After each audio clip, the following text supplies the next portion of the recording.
I'm Jan Forster, and I'm a developmental neuropsychiatrist, and I'm half of the Pittsburgh Partnership from Pittsburgh, Pennsylvania.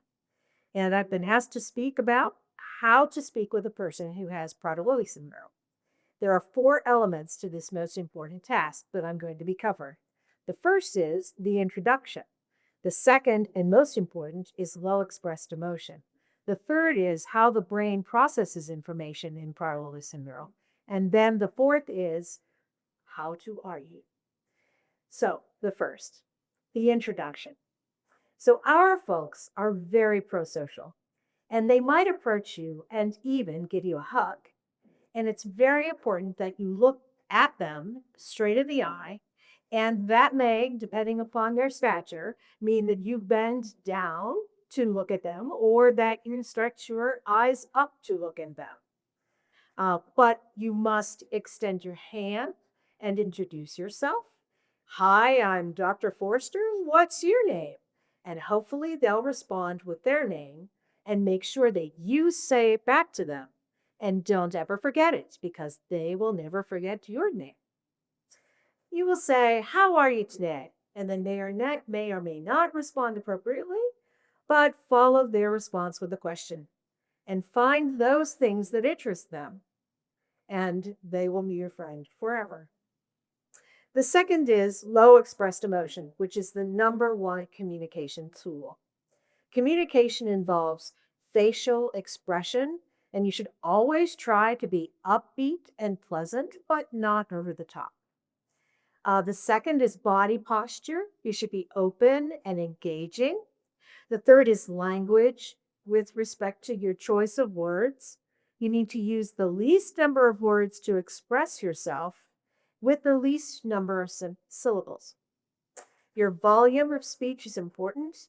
Don't be too loud. And in fact, if they are loud, you should decrease your volume and maybe even whisper, and they'll be even more interested in what you have to say. Your tone of voice is very important. You should try to be upbeat or neutral, but never with a harsh tone, because that alerts the wrong part of their brain and makes them anxious.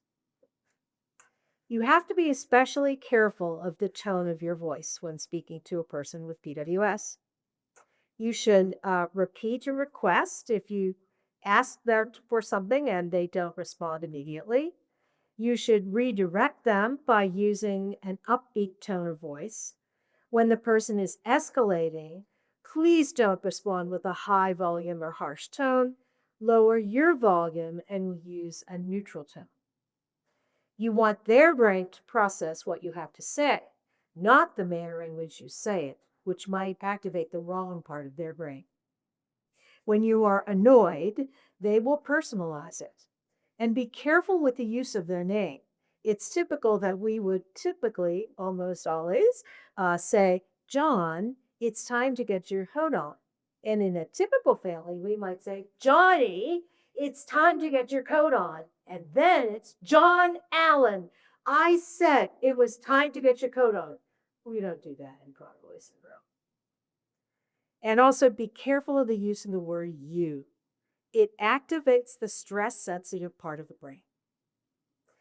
So the third vital area is information processing. Remember how their brain processes information.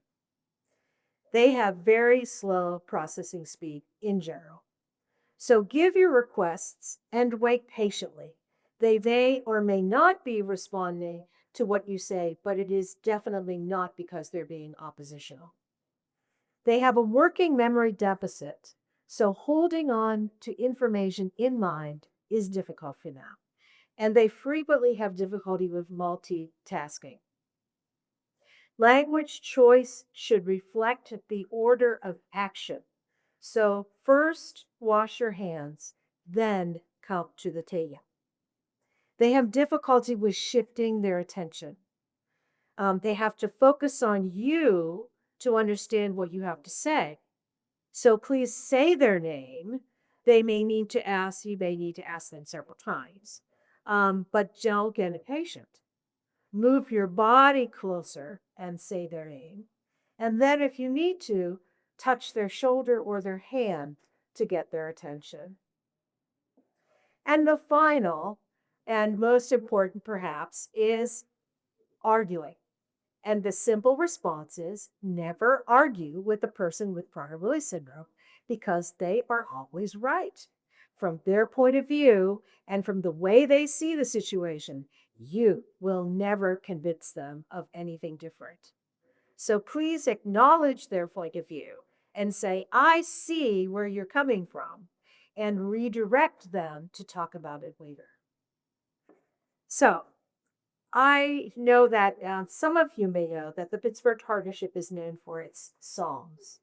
So Dr. Gorsh and I wrote a song, and it's called The Best of You. And without my partner, I will try to do my best. You are always calm. You are always cool. You never let events get the best of you. You have learned in time that your voice can soothe. You only let them see the very best of you.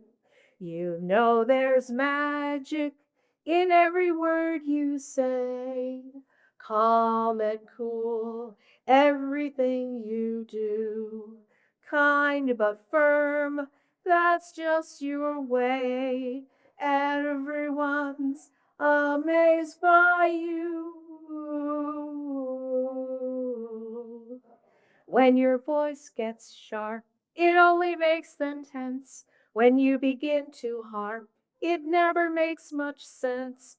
You won't play the fool, you are in control. You only let them see the very best of you. No matter what they do to get the best of you, you know the very best for them is the best